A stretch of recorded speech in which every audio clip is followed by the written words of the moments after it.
The female hose connector allows you to connect the garden hose to your pressure washer. The brass fitting is secured by a plastic adapter. The connector can be damaged if the hose is cross-threaded. It can be lost if the adapter is broken. Replacing the female hose connector is a repair that you can do yourself, and I'm going to show you how. Hi, I'm Mark Soja.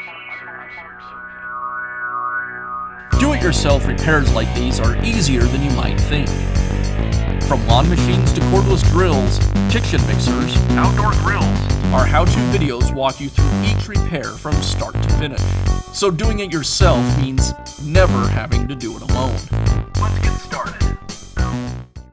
I'll begin by removing the inlet filter from the hose connector.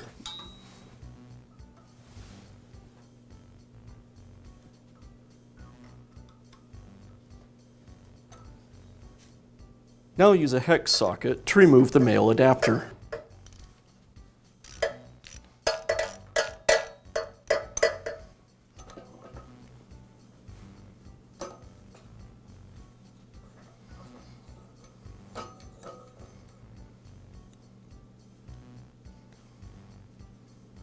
Now I can install the new female hose connector.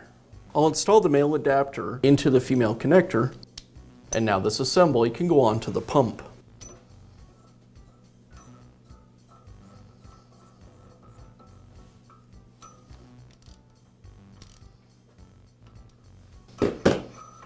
And I'll finish up by reinstalling the inlet filter.